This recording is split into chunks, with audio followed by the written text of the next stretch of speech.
And we are live. We are live. Hello, hello, hello there, everybody. Welcome to Miss Martin Muses. Welcome to Miss Martin Muses, where we are talking about Once Upon a Time. Once again, the TV show Once Upon a Time on ABC aired between 2011 and 2017 or 18? 2018. Though some of those seasons we pretend don't exist, so it's all relative when we give these dates.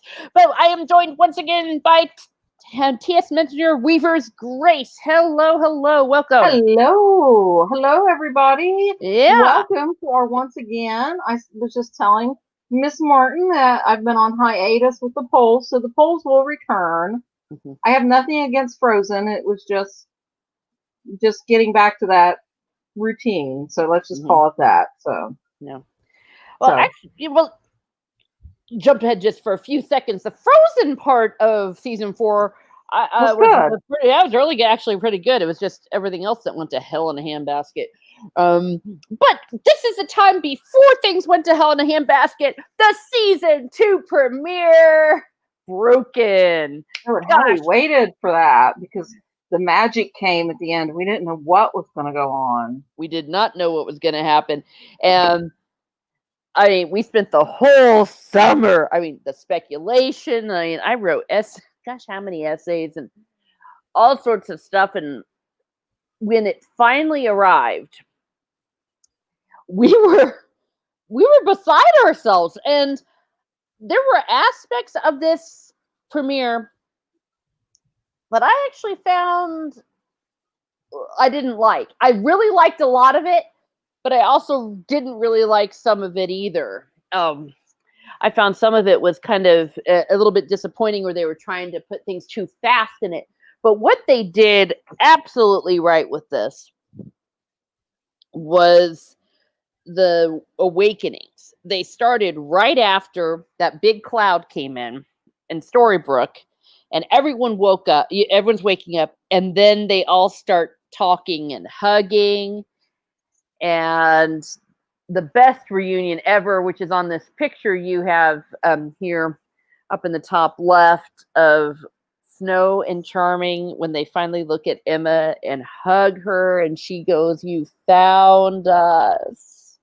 And Emma wasn't too happy, was she? I can't remember. Emma was kind of cold to him, or was she? Well, I think a little bit. Yeah, she was very conflicted. Actually, yeah. I mean, because it was like she became a little girl. For a second, but also then she was like, "This is weird. These are my parents. This is the person who was my roommate." And she didn't even believe in all this stuff until 12 hours before this episode aired. So she basically only just found out it was all real. But I think the reality of it really hit her even harder when her folks showed up. You know, it's one thing to know it, and then to see them for the first time after that. And then I think it was Henry that said, "Grandpa." Yes. Yeah. Charming and Henry was what they call it, Charming Believer, I think was something, I don't know. But yeah, that was one of the best aspects of season 2 overall. There were some parts of it that they got that were off, but I remember at the end of the season we did a thing on Once Upon a Fam, like, what did they get right? And I think all of us said Charming. What Charming and Henry were absolute perfection in this season. Everything they did with them was great. And because Henry even went to live with Charming when all that happened with Regina. And then Emma and them got sent to the Mulan. Yeah, the parts that annoyed me, and that's I think where I'm getting at, is Sleeping Beauty. I wanted to smack her several times. Yeah, with Mulan, and then Philip. It was soap opera-ish. Yeah, not only was it soap opera-ish, it was frustrating because we really only wanted to see these recurring the characters we knew from season 1, and then all of a sudden the whole episode starts off with with the three of them. Oh, hi, And Allison. yes, welcome. And spent half the time of this episode was spent with people that we hadn't seen. And pretty quickly, I wanted them all to die quickly. I mean, when Philip got sucked up into that vortex thing or that Halloween costume floating on a stick, it was like good riddance. But that's what the frustrating part was, where they spent too much time on new characters. It's like, why not spend time with characters that we already know work and that we already know and love? Yeah, Allison has a comment here. Your parents are your friends who are your age. Reminds me of a plot that happened on Doctor Who a long time ago. Oh, okay. And also hi, yeah. But the part of that I did like of this episode that had a new character, and I thought it was a very clever way to start the new season, was with Neil. Yes. Where you see, yeah, it starts up with a close up of a horse, and you think you're in the Enchanted Forest, and then you realize you're in New York, around Central Park. That was very clever. Yeah, because we're like, who is this guy? Yeah. And I don't think it clicked for me that he was Balefire at first. Oh, it didn't? No. I was clueless. We didn't know, of course, but I think everyone was like, yeah, it's him. But until it was confirmed, you're right. It was always in the back of your head, well, maybe he's not. Yeah. I was just like, who's this dude? Yeah. And it was actually very well introduced with him, because it just kind of showed him in New York, showed him his apartment, and then you just saw the Storybrooke postcard, and then it said broken. And then that was it. August. Yeah, we didn't see him for another few months. That was actually a very clever teaser. It was. Because we're like, okay, who's this guy to August? And yeah. Yeah, it's like, who sent the postcard? Who knows? You know. And I think we also weren't sure in the back of our heads if it was Balefire, because he didn't quite look like him. I mean, he looked at him a little more like August. Yeah. Yeah. But we also know that sometimes they would do the obvious. That's not the obvious. But I thought that was a really good opener. And then we went into Belle and Rumpelstiltskin, which we finally got to see them have a kiss after their Skin Deep episode, after they, like, a real kiss, not one where he flips out and screams and tears up all the furniture. He likes to do that. He does that in the second episode too, but that's not over Belle. Yeah, well, we'll get to that. Fun. Yeah.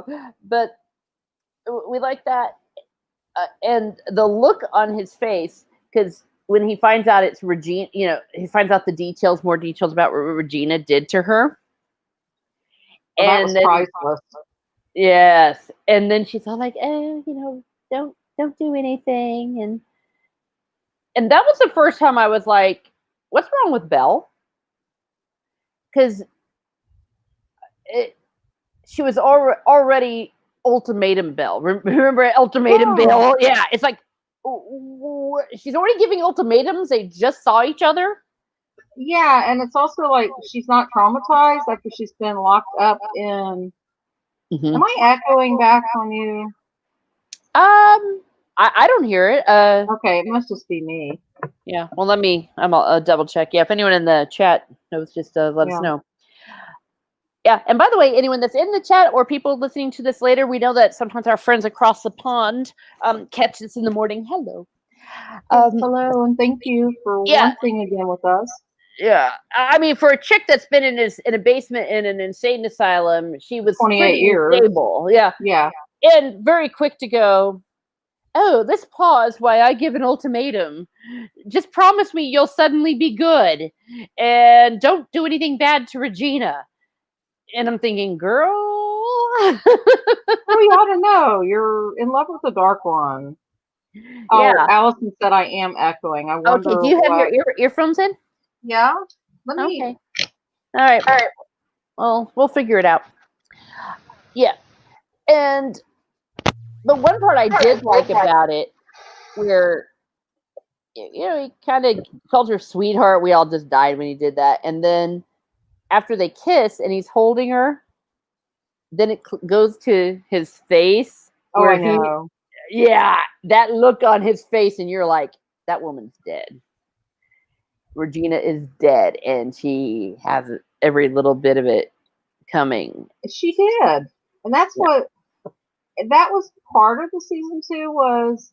I think they realized what they made a mistake Mm-hmm. with Regina, and they were Yep. trying to backtrack because they're like, well, we want her to be with Henry, and but then I was like, look what she did to everybody. She killed Graham. We never found that out, Mm-hmm. you know. And then what she did to Belle, I mean, we have Yeah. that scene coming up in season 2 where she had her locked up, chained in the tower, Yeah. you know. Well, they missed an opportunity, in my humble opinion, at least with Belle. But they should have made Belle a little more angry too at her. Mm-hmm. But kudos to them the way they did Regina, Yeah, because they, in season 2 especially, made her earn every second of her redemption.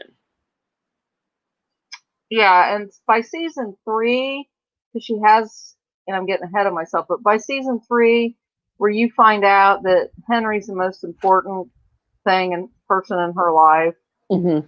then yeah, you can see that development, and then she learns to change her magic, and you know, Precisely. And that's why I think that Regina's journey in season 2 was the most compelling story of season 2. It was compelling because it was earned, and yeah, Linda acted the heck out of it. and she was trying to be better for Henry, Mm-hmm. but Henry didn't. Did Henry put an ultimatum on her, or did he? I can't remember. But yeah, Not Belle was the ultimatum. Yeah, Belle was putting ultimatums. Henry, realistically so. You see, that's why it was so realistic. Was afraid of her. I mean, that was what a lot of it was. Yeah, He didn't want to be around her, and uh, you only started to see him warm up a little bit to her in the second part of season 2, with a few of the scenes that he had when he was having his nightmares later. hmm, Out.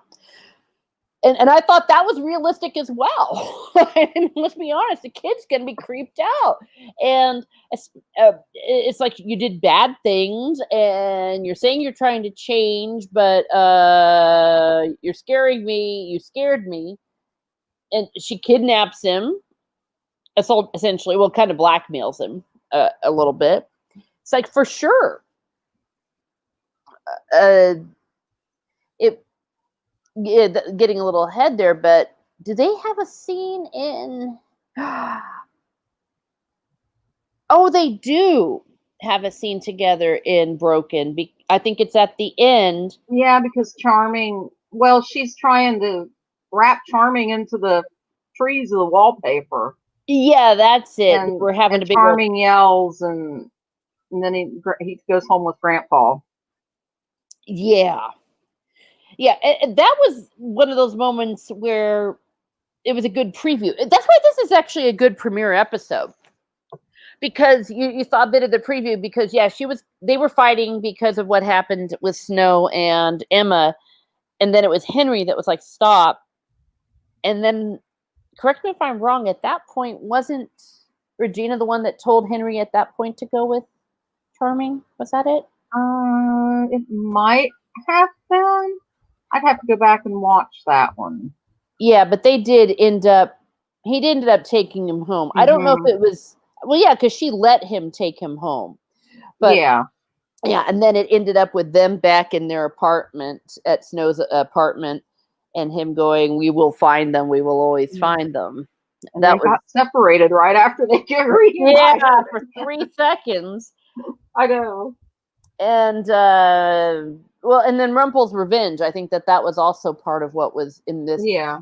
they did a good job, in my humble opinion, for a moment with that in this episode, where when he goes to visit her in jail. Oh yeah, because he's furious. Yeah, and he is creepy. He's vicious, and the fear on Regina's face when she realizes what he's done. And she knew that she knew she was so busted because there was nothing that she could do or say that could excuse what she No, did. because he even said for 28 years you kept her locked up, and that was worse than killing her. And of course, then Belle has no trauma from anything. I'm like, you've been locked in a mental asylum for 28 years and not knowing that. Yeah. Well, yeah, and that was their other great missed opportunity. They could have really done some cool stuff with Belle with that and made her more dark instead of this goody two shoes. And that was the other part. Oh my gosh. When she overheard Rumpel basically saying, haha, yeah, I did that to Regina. And she's like, I thought you changed. And he's like, in the hour you knew me? Yeah, and I thought that was a great line that he said, actually. Because it's like, yeah. It's like, really? What's wrong with you, girl? And then she storms out, and I was like, that was the part that killed me. I was like, really? Yeah, you're gonna have she goes out into the wild race. Yeah, with Ray Storm with it in her high heels. I know. Yeah, but that was annoying because that was also the beginning of Ultimatum Bale and Naggy Bale. Nagging Belle. No one likes a nag, even if she's right. No. It should have been more organic. Exactly. I thought it was great, by the way, with that line. Oh, I did too. I was like, thought you in the hour you know me. It's like, really, what's your problem, girl? That was also that scene where the charming they come in and they're so mad at Rumpel. Oh, and he's snarky with Emma. Yeah, I did. Yeah, she's like, what if I punch you in the face? And he just goes, hoo, really, dearie? The litany of grievances, he said, dearie. Yeah, exactly. You like that line. Really, dear. And that one we used over and over. I mean, people use that in GIFs. They've used that in ringtones. Really, dearie. rather than owing me a punch in the face, it seems like you owe me a favor. Exactly. And he got that favor thing back in there, didn't he? Yeah. And he went through the litany of everything that he did. And he said, you know, and to be fair, he was kind of like, what did I really do that was so bad? and that was the aspect of Rumpelstiltskin which made him so cool. The way he was presented in those first three ones was where, was he bad? Was he really bad? Was he not? The begrudging admiration that people would have, and also just how you just don't mess with him. I guess the other famous line from Broken was when Regina had the mob coming after her, and she was like, you want to see your queen? Well, here she is. And her magic just goes, yeah. And we still try and figure out who Whale is because Charming doesn't remember him, and he's the one leading the lynching gang. Yeah, and they were like, who's he? What? Huh? Oh, speaking of which, Allison says, good comment here. Kudos to this show for letting people be mad when people do infuriating things and letting people reap the consequences of their bad choices. Yes, yes, and yes.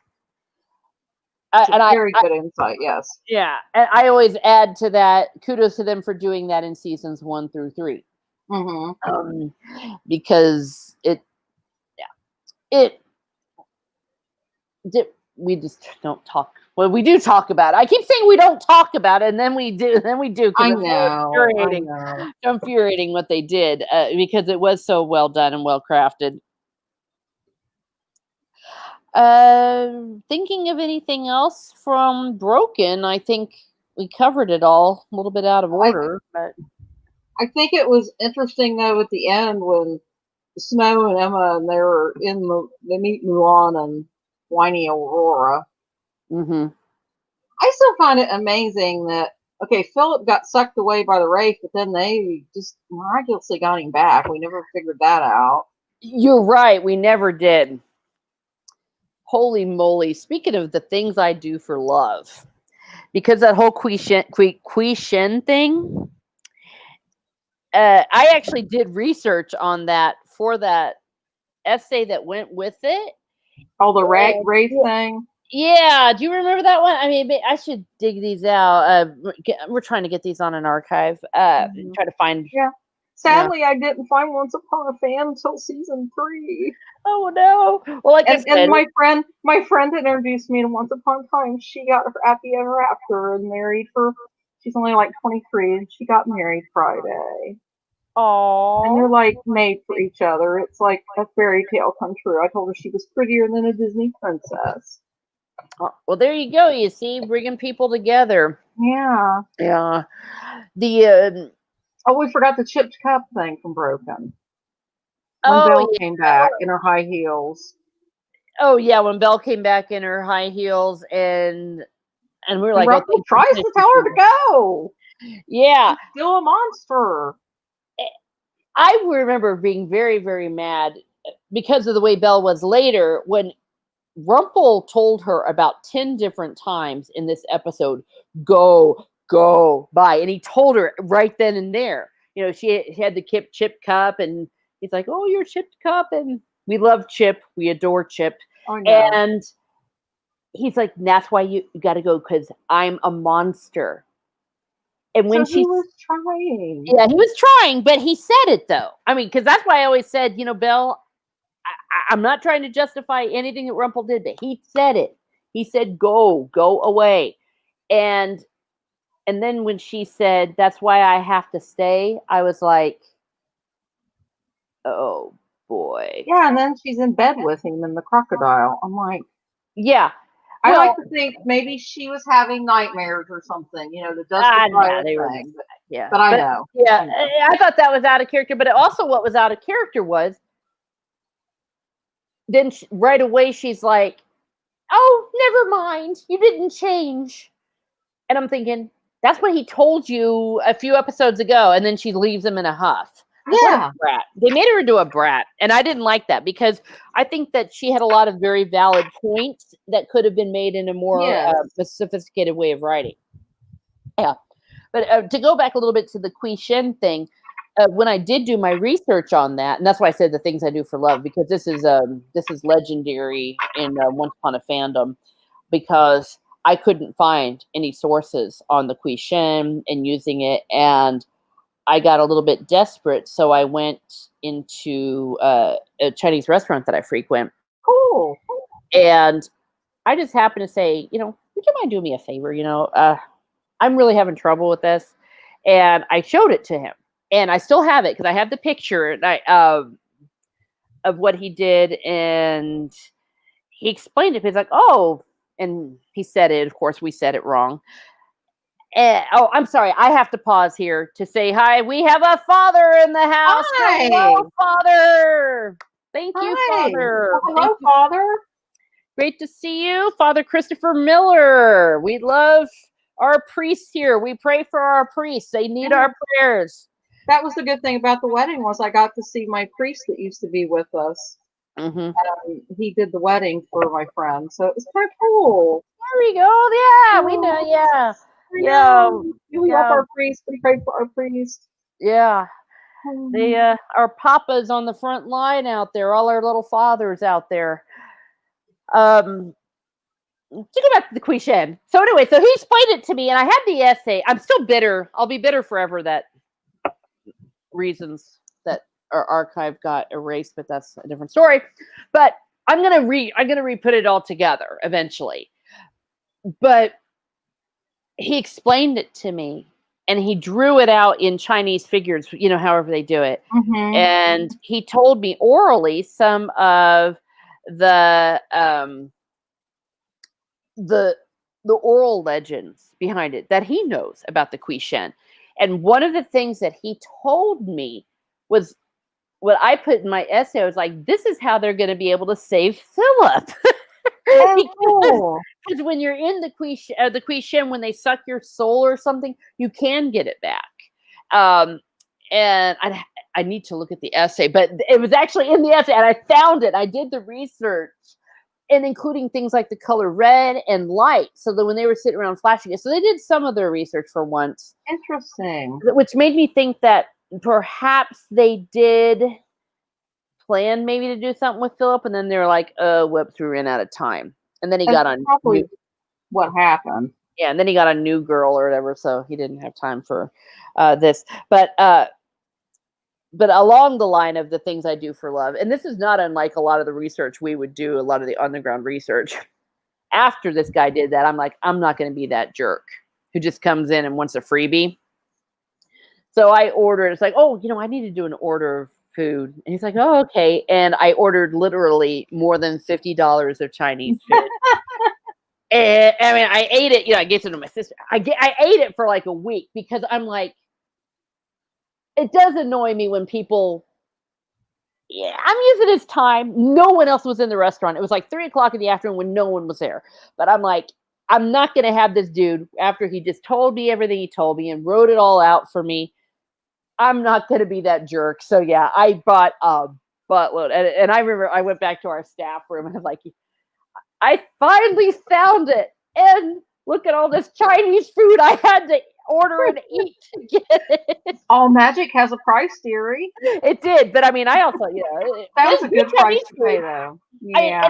it helped also that it's a place that I frequent all the time. But yeah, Yeah. it was one of those situations, the things I do for love.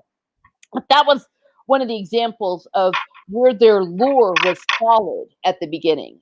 And again, I think they just ran out of time on that. And then to move into the next episode, one of my favorite all-time Once Upon a Time episodes, We Are Both.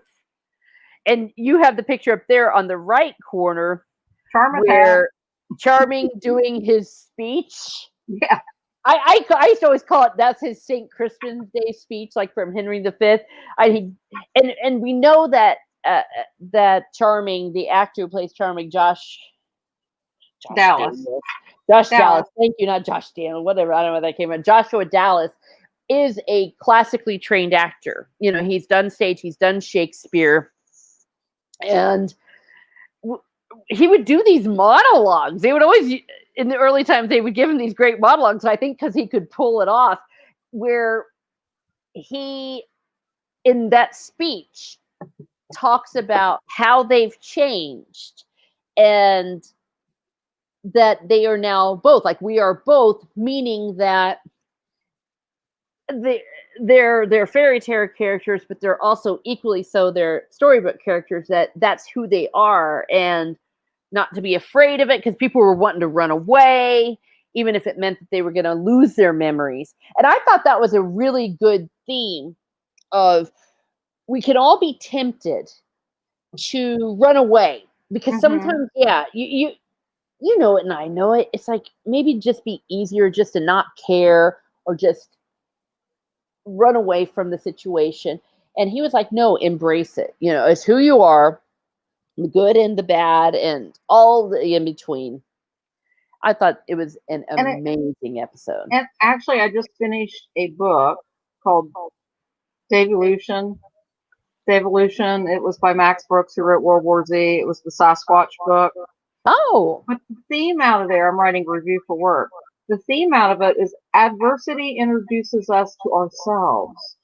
And it kind of reminded me of what my priest, Father Klein of Happy Memory, had said to me once, that suffering makes us better, it makes us bitter. So we find out who we are when we're thrown in the fire. Indeed we do.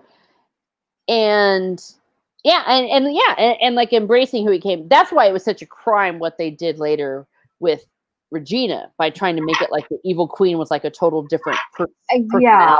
It's like, no, that was who she was, and the fact that she chose the good out of that. And this was the episode where she did truly give Henry to Charming. I believe so. Yeah, Yeah, because she if she did knew. it before, I think it was more like she let him go the other time because they had a big fight, and he's like, "Stop, mom." And then in this case, yeah, she basically guilt kidnapped him. Said, "I'm going to burn down like the whole town unless Henry comes home with me." And then she realized that she couldn't force Henry to love her, and even saying, "Hey, you can have anything you want. Like, you want this cupcake and all that." And Henry's just like, "It's not real." And she realizes when Charming comes is to almost take the kid by force, and she's like, "No, you don't have to do that." And she calls Henry down, and she says, "I'm going to be a better person for you." I says, "But now you've got to go and be with your grandpa." That was an amazing scene. See, and that was the mistake they made with Belle and Rumple. That Rumple needed to be the better person for Belle. Mm-hmm. That they wanted. Belle didn't understand that he had to make that choice on his own. Yeah. And that was why it Well, was whiny Belle. Whiny Belle did. Yeah, well, because Skin Deep Belle did. Yeah, Yeah, it was like it was like they went the cheapest way with the conflict with her, because that was exactly it. And on their level, it could have been a more mature way. Finally, they did get there, I like think. the last season of Yeah, the show, after yeah, everyone quit and said, "We hate you, we hate you." yeah. But yeah, he had. It's like us. We have to make that free choice. Exactly. Yeah, And that's why she came off as whiny. Sometimes the people, I think, would accuse rumbellers, people like us, of having Stockholm syndrome ourselves and all that, and we're like, no, no, no, no. It's not that we're excusing what Rumple did. We're just not accepting how they're writing what he's doing and how Belle definitely. is responding. Yeah, Yeah, because I was rooting for him because he had to choose, and in the end, he did. yeah, exactly. And let's just be honest, wasn't that pretty darn awesome? I mean, It when they was. did it, it's a lot better than him nagging and deceiving, and I or think that's. her nagging rather. I think that's why I started doing my season 3 Fix It fan fiction Mhm. was to have him do that. Yeah, You because know. it was like Belle had gone stupid and thinking, because it was like she was asking him for a superficial response, so he was giving her a superficial response. Yeah, which is basically a deception. And Belle was mature enough to know that she should have been mature enough to know, no, wait a second, for it to be real, it needs to he needs to choose it, not me. And she she was a bit schizophrenic, because later on the outsider, I think, does it very, very well. Very, very well. Yes, I love the Outsider Belle. Yeah. There was a part of me, it's like, listen, dudes, just give it over to someone that's a fan. We know how to write Belle. Okay. Well, and I think that many characters did, like well, Jane Espenson did. She wrote The Outsider, didn't she? She probably did. I'm almost positive she did, because part of me was like, yeah, Jane Espenson got it. She got it all the time with Rumple and Belle, and she got it with the Rumple. Yeah, of The Outsider. Let me see. I got to Google this because it's going to kill me. I mean, I used to know all these backwards and forwards, because we would also kind of analyze it, because as we went along, we were going, wait a second, okay, we're seeing that there's shift in writers going on, and these particular writers tend to maybe not do as well with them, and the writers that did absolutely fantastic, that seemed to always hit it. Oh no, it was not Jane Espenson, but rather it was Andrew Chamblees and Ian And he Goldberg. was Yes, good. yes, yes, yes. And he's Him, the and there was one. David Goodman was good too. Yeah, and they're the ones that left after season 3. When Hmm. yeah, I believe so. Doesn't that say everything? I should have known. Yeah, but we are both. I think if you wanted to find an episode that really defined the spirit of the show after the curse was broken, this was the defining moment. And then there was that scene between Charming and Rumple in the shop when he found out about he couldn't pass the timeline. Oh my gosh. And he was afraid of Charming. He wasn't afraid of David Nolan and his animal rescue van. That was another great line. Yes. And then didn't he say once like no, that was the next episode. It's so simple, even David Nolan could figure it out. Yeah. Or maybe that was that episode. It might have been. Yeah. And and the look on Rumple's face when Charming just casually said, "Oh yeah, well, we can't leave the town line." And of course, Charming's thinking, "Yeah, it sucks to be us, but oh well." And then, but for Rumple, because he was already at that moment packing to go after his son, Balefire. And then there's that scene at the end, that kind of montage, and you just see him standing at the timeline and that look on his face. Yeah, after he smashes everything. After he smashed, I forgot he smashed the whole place. He loves smashing furniture. Dude, did he just like snap his fingers and put everything magically back in place? Yeah, they didn't show it, but that's what I always joked about. It's like, yeah, that's probably what he did. Because he took his cane and the cane of feels. Remember the cane of feels? He tore up that shop a lot at the time. And as much as I am a Rumbeller, as much as I'm a Beauty and the Beast person, I still, though, say the most compelling story and relationship for Rumpelstiltskin was him and his son.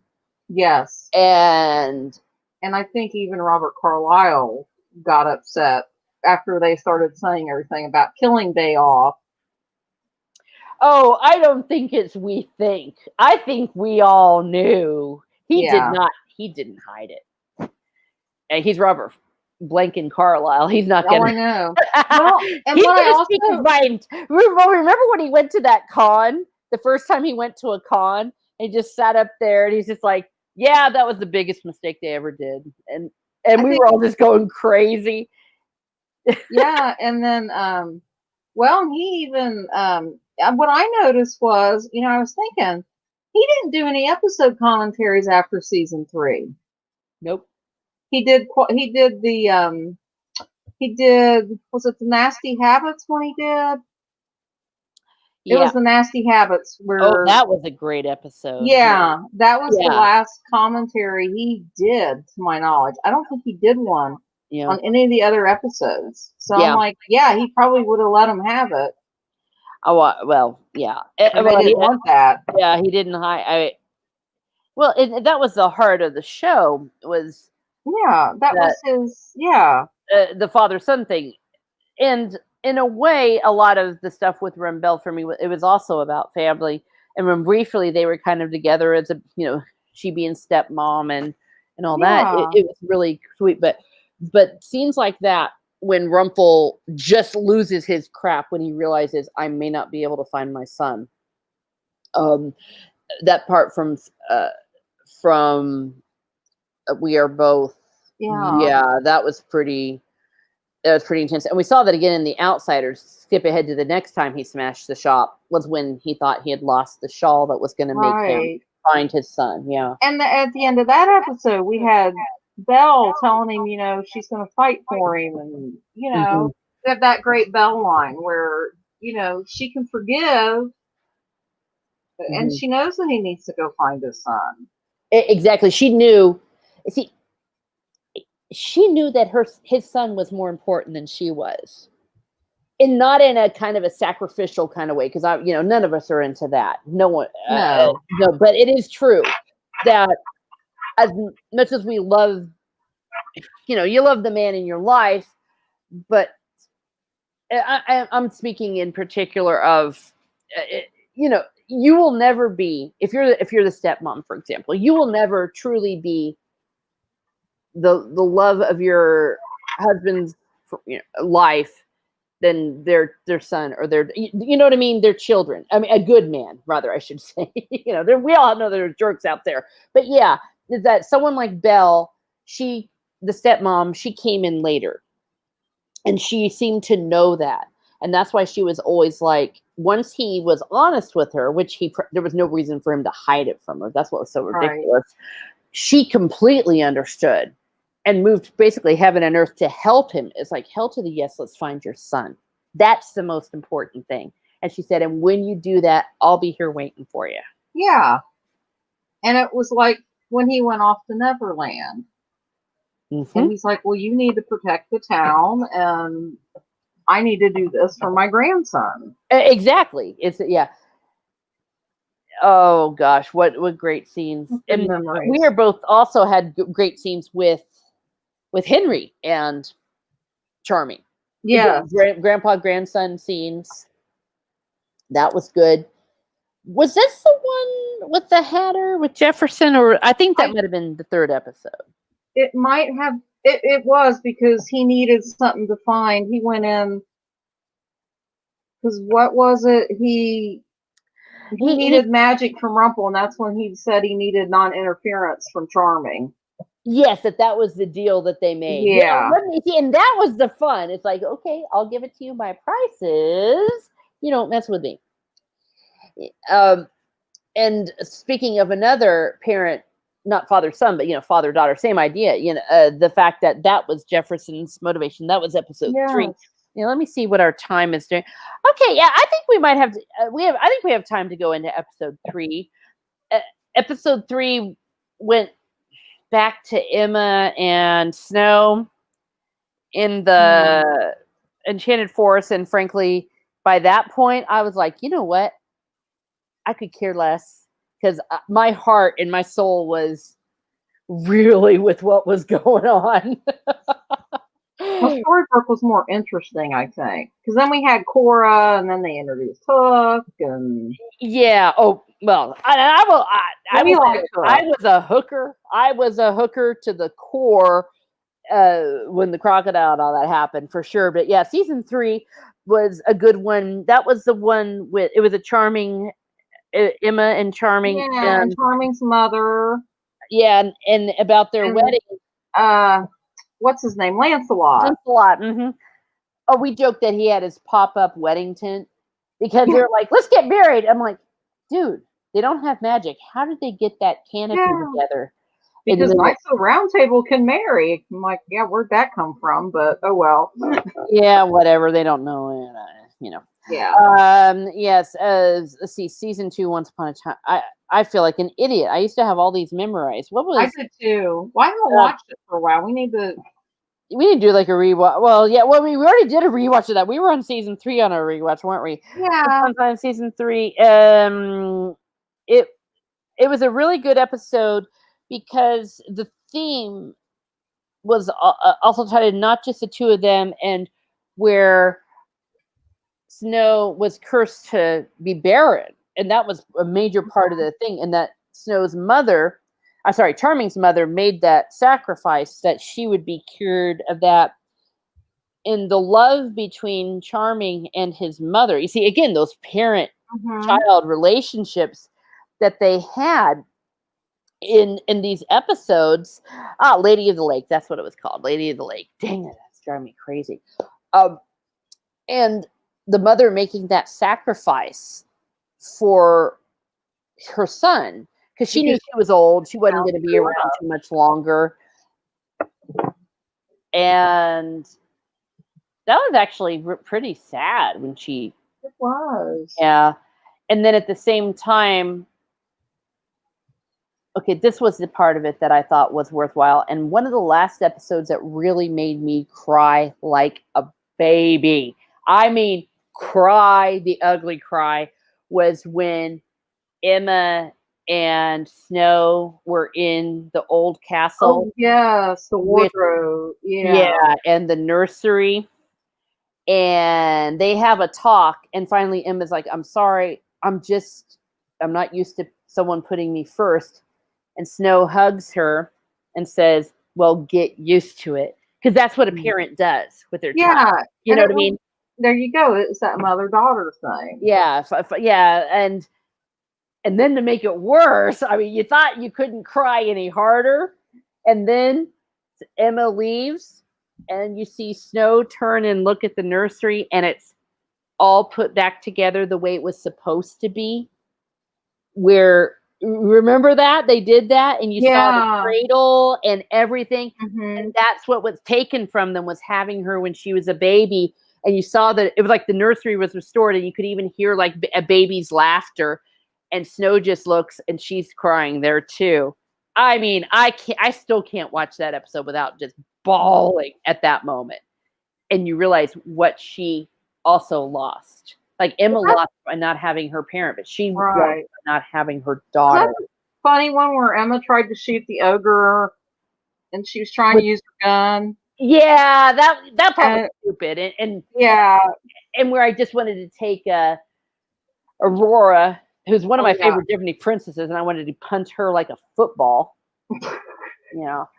Just I called it that they all had perpetual PMS. She and Milan, Yeah. had perpetual PMS, that whole thing. Well, Now and then Milan was, yeah, I liked some aspects of Milan, but I can see what you're saying there because it was like, yeah, yeah, yeah, yeah, yeah, yeah, yeah, they just started yapping and arguing at each other. It's just like, my gosh, women, get some Midol. Um, yeah, but just when you thought you were done crying, though, it went to Jefferson, because Jefferson yeah, was afraid to go see his daughter because they'd been separated, and she had new parents, and Henry kind of talked him into, like, well, didn't he say something like, uh, well, have you tried? He says, I'm kind of afraid. He's like, well, why don't you just go see her? And then they're getting off the bus or something, and first of all, the Winter Soldier, oh my gosh. That man, he went on to better things, and there's a reason why he became a big movie star in Marvel. But when he's looking at Grace, mm-hmm. and like he's afraid, and then she sees him And she and runs to him. runs to him, and he picks her up, and he starts bawling. So you're like, I thought I was done bawling, you jerks. and and that pretty much ended his story. That was the end of his arc. He got to go to the cul-de-sac of happiness. Yeah, the cul-de-sac of happiness. He went off to be with Captain America and save the world, save the Avengers. Yeah, Mhm. but that was also so. Yeah, what do we have so far? We have Rumpelstiltskin, Balefire, the Charmings, and Emma, uh, Jefferson and his Grace. daughter. Yeah, Grace is her Jefferson and name. Grace, Regina and Henry, Charming and Henry, and well, Rumple and Henry, and then Yeah. yeah, Charming and his mother. Oh my gosh! No wonder we bawled so Oh, I much. know. And then we had the mother from the mother Oh, the mother from dearest, H Cora. hockey sticks. Yeah, Yeah, Cora. Cora. Abusive, like you wouldn't Yeah. believe it, to Regina. Yeah, Cora is one of those that I just despise, and I always despised her. Yeah, But I hated that they gave her a pass in the underworld because that oh wasn't yeah, Cora. no, no, no, no, she was evil. Cora wanted like she told Rumple to, she wanted. I mean, she wanted to kill people. Yeah. Well, but let's be honest, though. I forgot.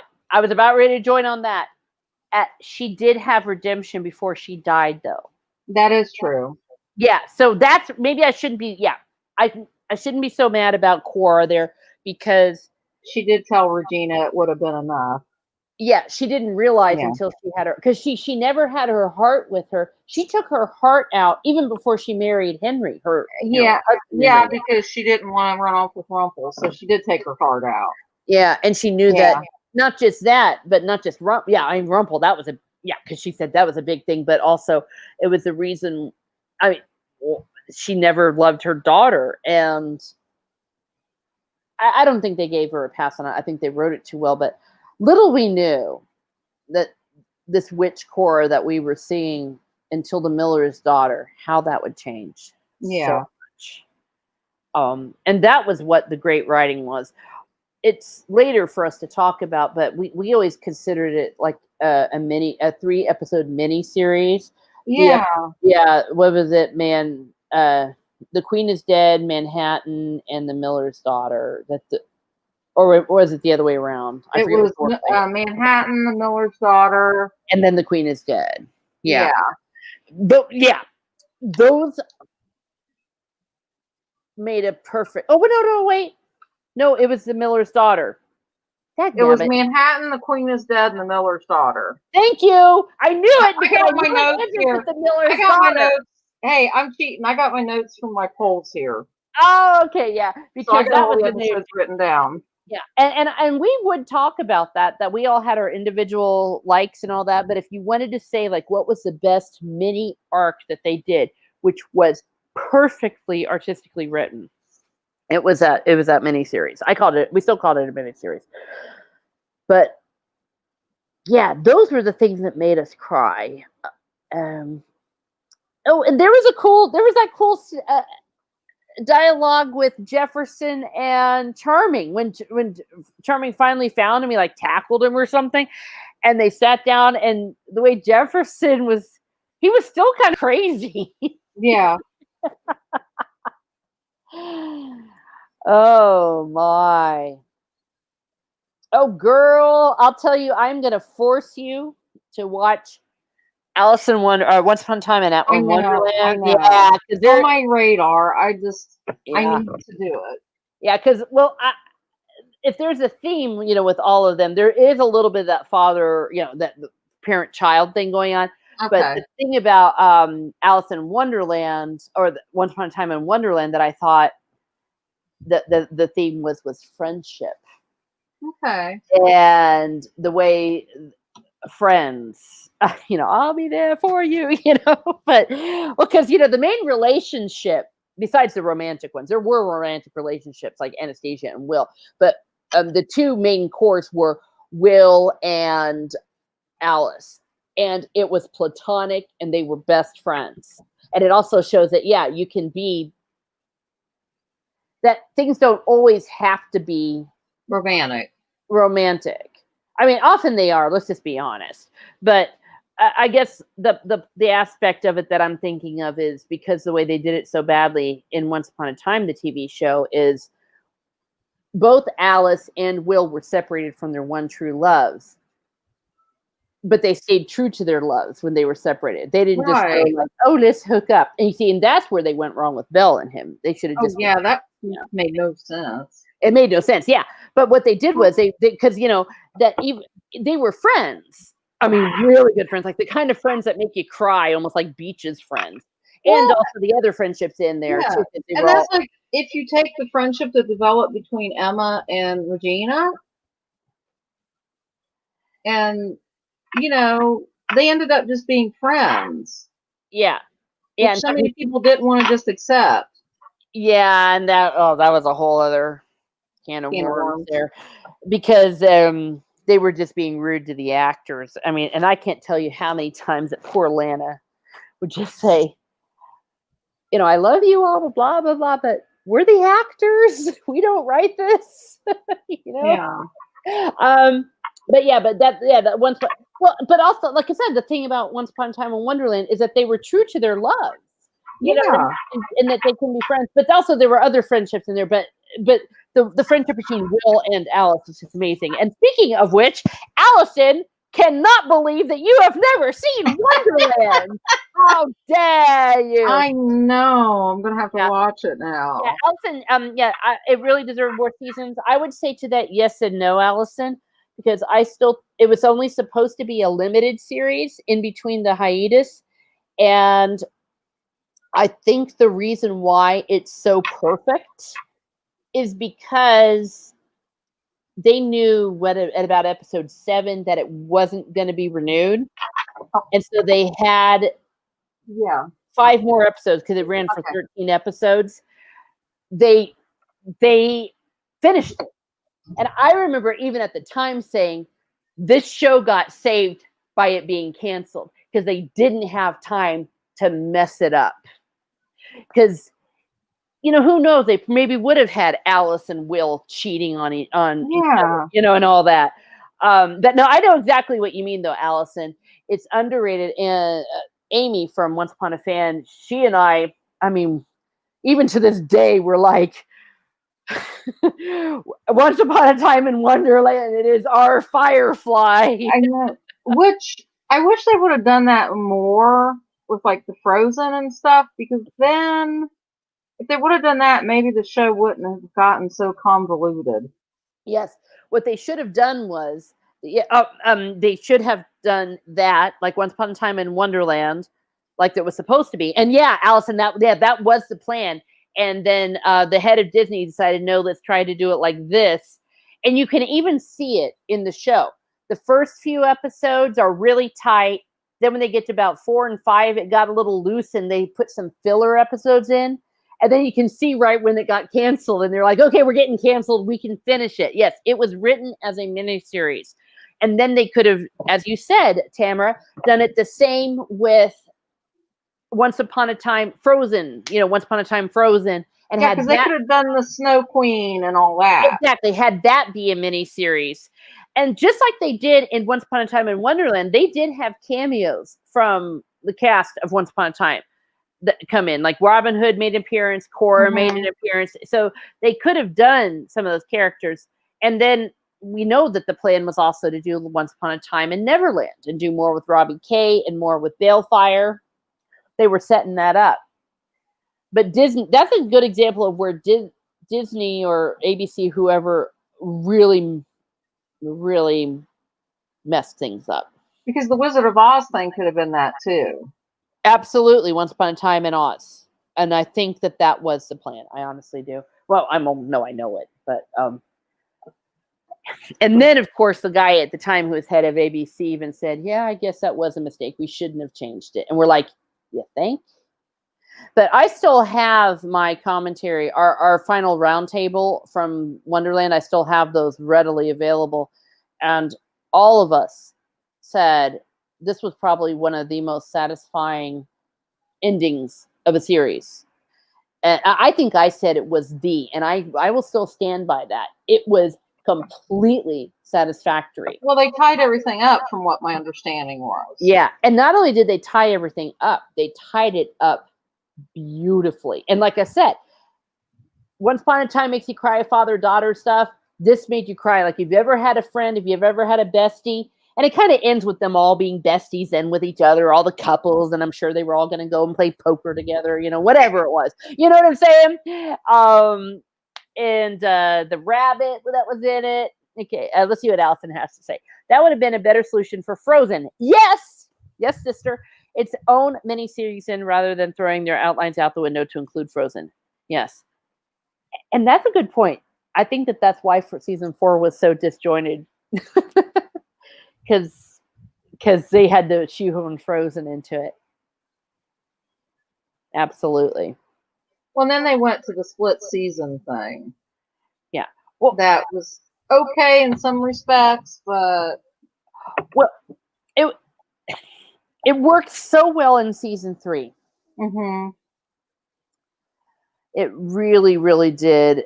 And I think that the only reason why it started getting messed up was because they started shoving stuff in. I think if they had kept it like 1A, or was it 3A, 3B, 3A, 3B, miniseries in between, that would have been a fantastic model. Because they tried to throw every single Disney character in, and they lost focus on our main characters. Yeah. And if they hadn't messed up with Wonderland, I know that they would have done that.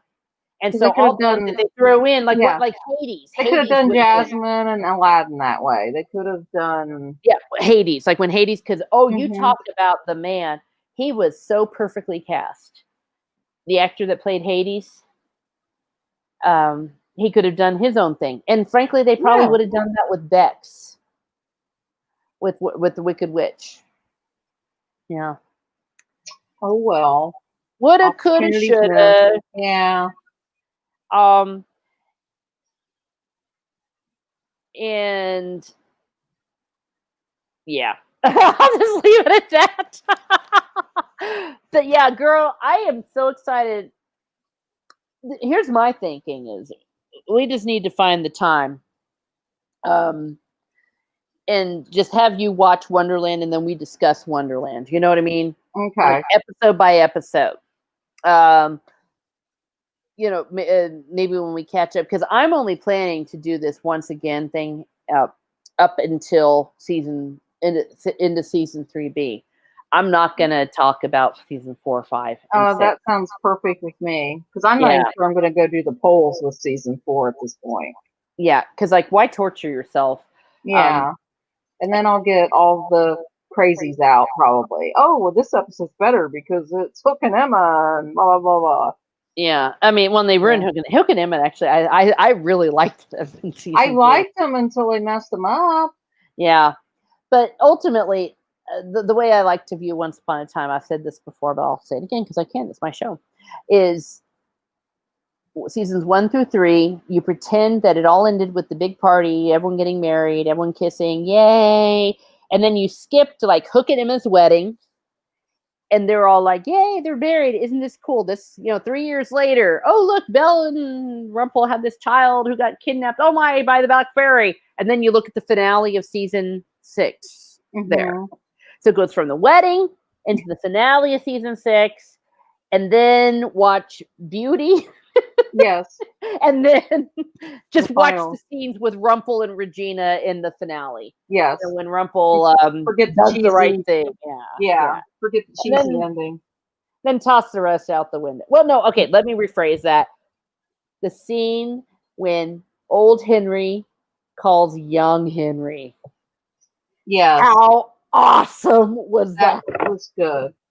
And the guy who they got to play old Henry was amazing. He was good. Andrew J. West. Yeah, amazing. Okay, well, we are past the 7 o'clock hour, Oh, and I do yes. like to keep us at this. So, everyone that is watching Thank you all. today or right now, or the people that are going to be watching tomorrow from Great Britain, or no, actually, oh my gosh, I said Great Britain. I love Great Britain, but a lot of the people I know that watch it, it's also from France. France. Yeah, it's a lot of our viewers are from France, Switzerland. I didn't want to just say Great Britain. Everyone in Europe, how's that? Yes. All of And you that are hello. 7 or 8 or 9 hours ahead of us in the future, when you wake up and watch it, and I really do appreciate that. And if you could leave a comment, share, like, and subscribe, leave your thoughts about Once Upon a Time. And as always, thank you to Tamara for Thank you. being our guest here and our co-hostess with the mostest. Oh, And thanks, that's it. Allison and Father Miller and Yes. everybody else who joined us. Yes, how could I forget it for our audience? Thank you for reminding me. Allison, Father Christopher Miller, and the ghosts that come in and out. Yeah, we can see if there's people watching, and that's okay. I always like it when you say hi, but if you don't want to say hi, that's cool too. So have a great evening, everyone, and be certain if you are about ready to do a big display of power, make sure you actually have magic before you do it. Yes. Okay. Good night. Good night.